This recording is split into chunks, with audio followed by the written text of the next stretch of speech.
శ్రీ మహాగణాధిపతయే నమ, శ్రీ మహాసరస్వత్యే నమ, శ్రీ గురుభ్యో నమ. 2025 సంవత్సరంలో డిసెంబర్ మాసంలో 16వ తారీఖు నుండి 31వ తారీఖు మధ్యకాలంలో కన్యారాశి జాతకులకు గోచార ఫలితాలు ఎలా ఉన్నాయో తెలుసుకుందాం. కన్యారాశి వారికి అర్ధాష్టమ స్థానంలో సూర్య భగవానుడు సంచరిస్తున్నాడు. అర్ధాష్టమ స్థానంలో అంగారకుడు కూడాను సంచరిస్తున్నాడు. ఈ రెండు గ్రహాలు ప్రతికూలంగా ఉన్నాయి. ఇక బుధుడు తృతీయ స్థానంలో విక్రమ స్థానంలో సంచరిస్తున్నాడు, కొంతవరకు అనుకూలంగా ఉంటాడు. ఇక బృహస్పతి దేవగురువు దశమ స్థానంలో సంచరిస్తున్నాడు. కన్యారాశి వారికి దశమ స్థానంలో గురు సంచారం కొంత కలిసి వస్తుంది. ఇక శుక్రుడు అర్ధాష్టమ స్థానంలో అనుకూలంగా ఉన్నాడు. రాహువు అనుకూలంగా ఉన్నాడు. 6వ స్థానంలో కేతు ప్రతికూలంగా ఉన్నాడు. శనేశ్వరుడు సప్తమ స్థానంలో ప్రతికూలంగా ఉన్నాడు. ఈ విధంగా గ్రహస్థితి ఉంది. అయితే ఓవరాల్గా మనం చూసినట్టయితే వ్యాపారస్తుల విషయం ప్రథమంగా మనము చూసినట్టయితే వ్యాపారము బాగానే నడుస్తుంది, కలిసి వస్తుంది, లాభదాయకంగా ఉంటుంది. అయితే మీరు చేయవలసినటువంటి కర్తవ్యం ఏంటంటే భాగస్వాములతో ఎవరైతే పార్ట్నర్షిప్లో వ్యాపారం చేస్తున్నారో వాళ్ళు కొంత వ్యాపారస్తులతో అంటే పార్ట్నర్స్తో కొంత జాగ్రత్తగా ఉండండి. అన్ని విషయాలను కూలంకషంగా చర్చించి కామన్గా ఒక నిర్ణయానికి వచ్చిన తర్వాత మీరు ప్రారంభించడము, పని చేయడము చాలా ముఖ్యమైనటువంటి కర్తవ్యము. శ్రమకు తగినటువంటి ప్రతిఫలం మట్టుకు లభిస్తుంది, సత్ఫలితాలను పొందుతారు. ఇక ప్రారంభించినటువంటి పనులలో కొంత ఆలస్యం కనబడుతుంది. పనులు మట్టుకు పూర్తి అవుతాయి.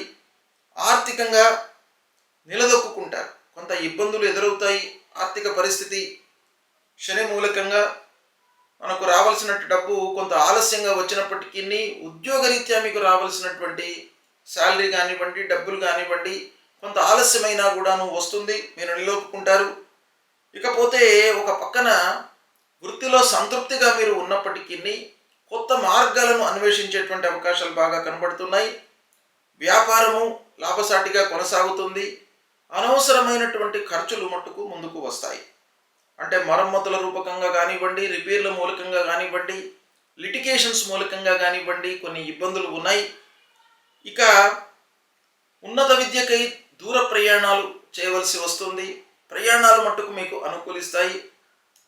స్నేహితులు బంధువులతో కొంత మిక్స్డ్ రిజల్ట్స్ ఉన్నాయి. కొంతమందితో మీకు మంచి జరుగుతుంది, కొంతమందితో మీకు అనర్థం కూడాను ఒక పక్కన కనబడుతుంది. కాబట్టి ఓవరాల్గా మీరు స్నేహితులు బంధువుల యొక్క వాళ్ళ నేచర్ కానివ్వండి, వాళ్ళ బ్యాక్గ్రౌండ్ కానివ్వండి ఆలోచించి మీరు నిర్ణయాలు తీసుకున్నట్టయి సత్ఫలితాలు కలుగుతాయి. ఉన్నత విద్యకై మీరు ప్రయత్నాలు చేస్తారు, సఫలీకృతులవుతారు.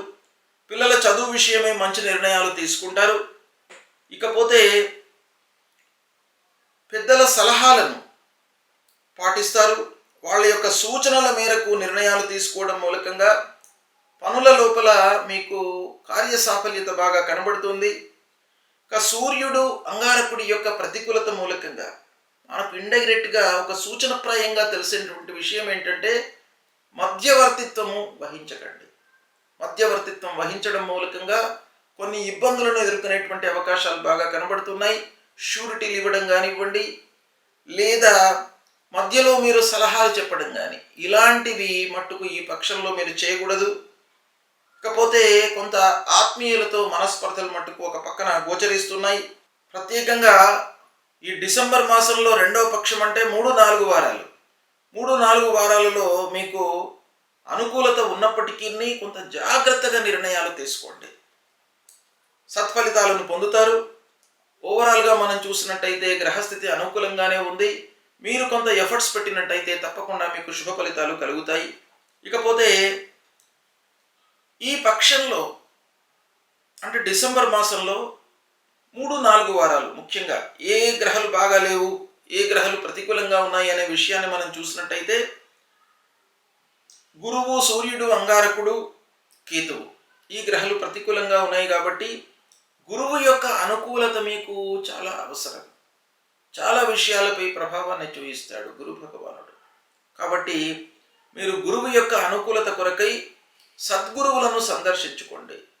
దేవానాంచ ఋషీణాంచ గురుంకాంచన సన్నిభం వందనీయం త్రిలోకానాం తం నమామి బృహస్పతిం అనేటువంటి ఈ మూలమంత్రాన్ని ప్రతినిత్యం కూడాను చదువుకోండి.